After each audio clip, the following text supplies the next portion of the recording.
I'm with you, my love. That was Jack Bruce on bass. That bass line, there's again sliding a bit. You know, you can hear the sliding on that. I think it sounds like he's playing a fretless. It's one of those things like this bass line is iconic because a lot of the time I'm choosing these bass lines because of the simplicity of them. That's also becoming the driving force behind the song. Funny, even today in music, like when you listen to things like trap and stuff like that, the bass is still driving the song. It's just even more intense. It's like 808s. 808 is the actual frequency of a bass that's like more of a synthesized sound that you hear. Some actual stringed instruments can get there with that, but a lot of the time it's an electronic, like it's almost like a digit for, it's an analog, like it's a synthesized bass sound, or bass frequency. I'm not a scientist. But that's what it is. You know, what we've been listening to for the past 20 years is 808s. That's kind of where it's led us to. When you listen to like Future, when you listen to like Ray Shrimmer, you listen to like Post Malone. This is one of those driving bass lines that like you can't get away from, but it's simple.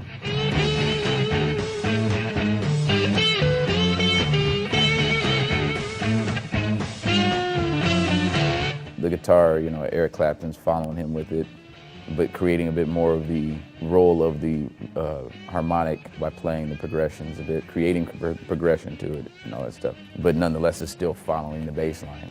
It's just dope. They say, is that really all you have? Goodness gracious. As a bass line, that's insane. You know, of course, everybody knows at this point Larry Graham invented slap bass. This is like a known fact. If you didn't know Larry Graham invented slap bass, this is also Drake's uncle, for those who didn't know.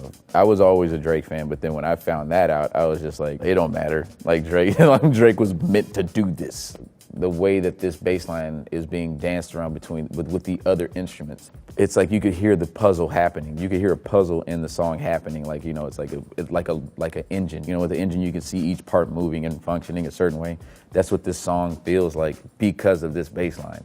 Between like the keyboards and the guitar and the drums, the way the drums are hitting the hi-hat and like all that stuff. When you listen to the bass, it's one of those things where you're thinking that it's just like this, you hear this one part on top that boom, boom, boom, boom, or like there's a part where it's doing all this little boom, and it's like, you don't even realize it's happening. That's why it's so important to show you that he does that off the top. He shows you like, this is what I'm playing, and it's like a bit more than just what you're about to hear it in the song, because there's so many pieces that are fitting around it.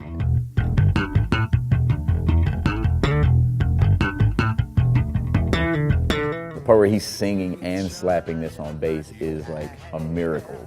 Like, what the entire hell is going on, you know? Even the blind can damn near see what's outside. You spend time playing it, you know, and you go, oh, and then you start trying to find how to do that in other things, you know?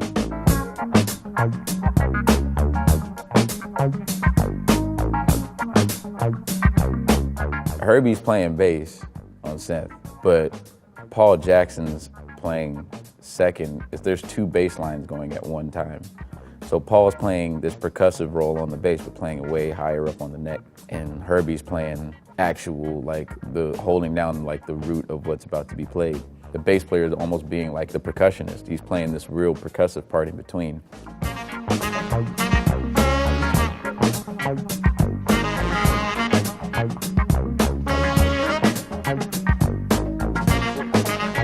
Paul Jackson is one of my favorite bass players, hands down, because he knew that line and he would destroy it with Herbie. He would just be destroying with Herbie. But this is a guy that understood how to vacillate between the role of a bass player and a percussion player. It creates more rhythm. It almost goes very in line with, that's why I said percussive, somewhere between melodic and percussive is where it lies.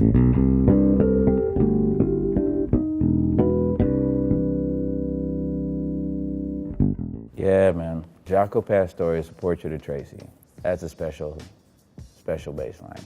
This song is, he's doing everything at one time. He's doing melody, harmony, rhythm. Before this, nobody really, people probably messed around and tried to, you know, it's like, this bass makes these weird noises and stuff. But Jaco again, knew the role of everything like that and welded it so easily. It starts with, it's like you can hear like the harmonics that he's doing. He's doing everything from false harmonics to actual harmonics on the bass. All along the neck, there's these different points of resonation that happen. It's almost like feedback. It creates a natural tone just by the slightest touch as compared to actually pressing down. So it's like almost between the frets. I didn't want to pick the bass up.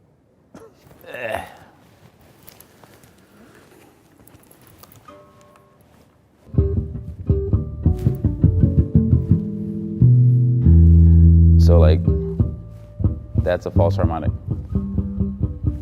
You have natural ones, and then the ones that you can create are like, you have to create the halfway point between your fingers, like you can create it too, and that's a false harmonic. So he's using all of these different elements to create this melody harmony. So he starts with, right? And then the bass line is, then he's creating them. There's a false harmonic right there. Yeah, that's right. That's the melody and harmony happening.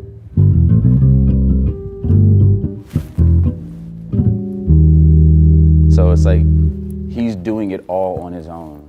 And like in all these other songs that we've referenced, there are these moments where it's a part of something. It's always been like this role where it's gotta be fit into this motion or this like this engine or this locomotive thing.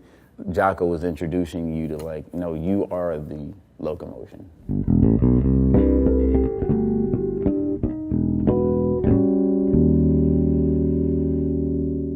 I love what's happening with music now, but a lot of the time, it's like we look at these moments like what Jocko did and these other cats is so far off because of there being less knowledge or like a laziness or different things like that, which are also ultimately fine. But it's not, there's nothing wrong with wanting more. That's all these other guys did.